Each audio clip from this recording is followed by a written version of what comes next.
Bonsoir à vous qui nous suivez sur NC News.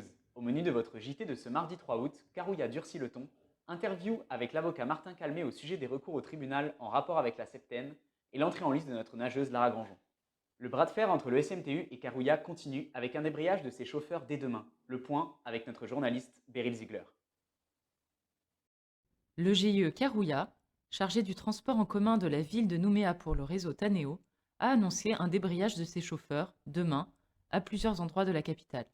Une action prévue entre midi et 14 heures, qui ne devrait pas causer d'interruption dans le service aux usagers.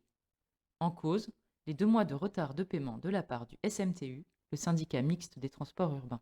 Une situation qui inquiète Joseph Saliga, le président de Carouilla. La situation aujourd'hui, c'est un peu le statu quo, quoi. Parce que bon, on n'a toujours pas de retour de leur part. Nous, ce qu'on attend, c'est d'avoir au moins un calendrier de paiement. Ça nous permettra plutôt de garantir au niveau de nos banques tous les investissements qu'on a fait, parce que c'est la problématique qu'on a aujourd'hui. Et on a aussi le souci des salariés. Aujourd'hui, on a quand même plus de 200 salariés au GIE. Donc, qui vivent de cette activité. Et si demain ils arrêtent de payer, donc c'est toute l'activité de transport qui est mise en péril.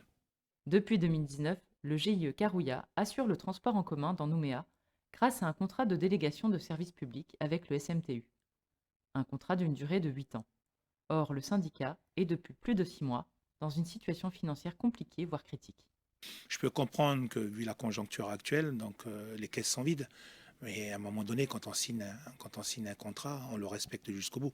C'est comme si demain, nous, on signait le contrat et puis qu'on ne transporte pas la clientèle. Donc c'est un peu la démarche aujourd'hui.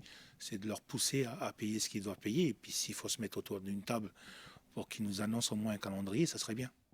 Afin que la situation évolue, le GIE a décidé de déposer un référé de provision au tribunal administratif de Nouméa. Le document de l'État sur les conséquences du oui et du non lors du référendum du 12 septembre prochain est distribué à partir d'aujourd'hui dans toutes les boîtes aux lettres des administrés sur l'ensemble des communes de la province sud. Chaque semaine, des recours sont déposés au tribunal par des Calédoniens vaccinés pour attaquer l'arrêté sur les septaines. Décryptage de l'avocat Martin Calmet. Alors, il y a Retirant. énormément de recours qui sont déposés à chaque arrivée de personnes sur le territoire de la Nouvelle-Calédonie. Beaucoup sont rejetés par le premier juge et donc du coup, beaucoup partent en appel. Et c'est le premier président de la Cour d'appel qui a permis de faire évoluer la jurisprudence, notamment sur le fait de passer de 14 jours à 7 jours pour les personnes vaccinées avec un cycle de vaccination complet. Et pour les personnes arrivant sur le territoire avec un enfant non vacciné, avec 2 parents vaccinés ou un seul de ses parents, de pouvoir limiter la mesure de quarantaine à 7 jours. Vous envisagez même d'aller plus loin, donc de faire en sorte que même cette septaine puisse être totalement annulée pour les personnes qui sont vaccinées, c'est ça aussi C'est l'enjeu et c'est vraiment ce qu'on essaie de faire entendre à la justice, et la justice la justice d'appel qui fait preuve d'un courage certain, parce que bien évidemment elle comprend l'enjeu et les enjeux de ces décisions qui sont rendues. C'est qu'aujourd'hui on ne peut plus dire à des Calédoniens qui ont fait le choix d'être vaccinés, de faire ce choix d'être vaccinés avec les 2 doses Pfizer ou Moderna, de leur dire en réalité c'est en raison du fait que d'autres personnes ne souhaitent pas se faire vacciner que la Calédonie va rester fermée. La cohérence juridique est de dire vous êtes vacciné, mais l'enjeu c'est de pouvoir recouvrer le maximum de liberté, notamment cette liberté d'aller et venir qui est fondamentale en Calédonie. Autre élément qui va peut-être aussi interférer, c'est que l'état d'urgence sanitaire sera levé le 30 septembre à l'échelle nationale. Est-ce que ça va avoir des conséquences à l'échelle locale sur le dispositif de cesse sanitaire? C'est ce qu'on plaide depuis de nombreux mois maintenant, c'est que la situation doit nécessairement évoluer. L'état d'urgence est une période transitoire qui permet de prendre des mesures de coercition extrêmement importantes. Comment juridiquement est-il possible de laisser croire que l'état d'urgence doit être maintenu ou prolongé en Nouvelle-Calédonie alors qu'il n'y a pas de Covid? Alors qu'en Calédonie, il n'y a pas de Covid. On a un sas sanitaire qui a été mis en œuvre, qui a permis d'isoler la Calédonie dans une situation qui était pérenne et qui était sécurisée, et ça personne ne le contredit. Mais aujourd'hui, ce qu'on dit, c'est que ces mesures doivent être adaptées et doivent évoluer. Et l'argument de dire il y a des variants, mais des variants, il va y en avoir. Les médecins disaient encore une fois, il y a peu, il peut y en avoir un tous les 2 mois. Donc ça veut dire quoi? Ça veut dire que la Calédonie va rester sous cloche ad vitam aeternam tant qu'il y aura des variants. Et ça, juridiquement, il faut que la justice s'en empare pour dire stop, ça suffit. 4 millions. C'est le montant de l'amende infligée par l'autorité de la concurrence à la société Nickel Mining Company pour non-respect des délais de paiement. En effet, la NMC reconnaît que ces contrats ne sont pas en complète adéquation avec les dispositions légales du Code du commerce. Passons à notre rubrique sport. Pur produit de la natation calédonienne, Lara Granjon sera sur la ligne de départ du 10 km en eau libre des Jeux Olympiques demain matin à partir de 8h30. Un reportage d'Adrien Monroe. Dernière des athlètes calédoniens à entrer en lice demain matin au JO de Tokyo, mais non des moindres, Lara Granjon est un pur produit du caillou.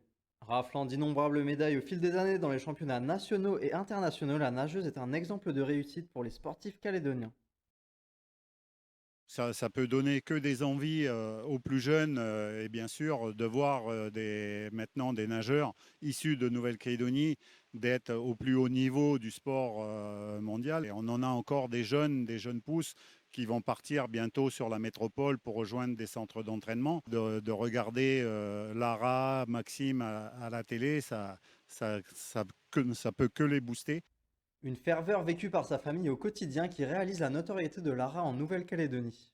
La natation et le sport en général en Nouvelle-Calédonie sont en général d'un excellent niveau et permettent aux jeunes de partir ensuite en métropole pour monter au haut niveau.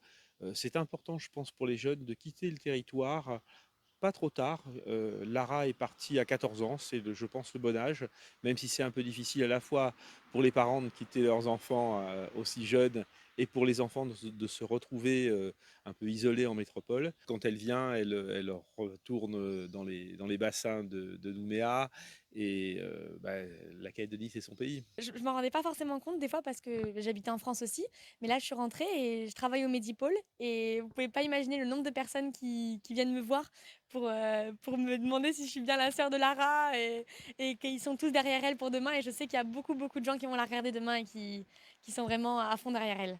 Inspiration pour le monde de la natation et au-delà, Lara Granjon, engagée sur le 10 km en eau libre, fera tout pour ramener une médaille olympique sur son île natale. Rendez-vous demain matin à 8h30 pour la course de la nageuse calédonienne.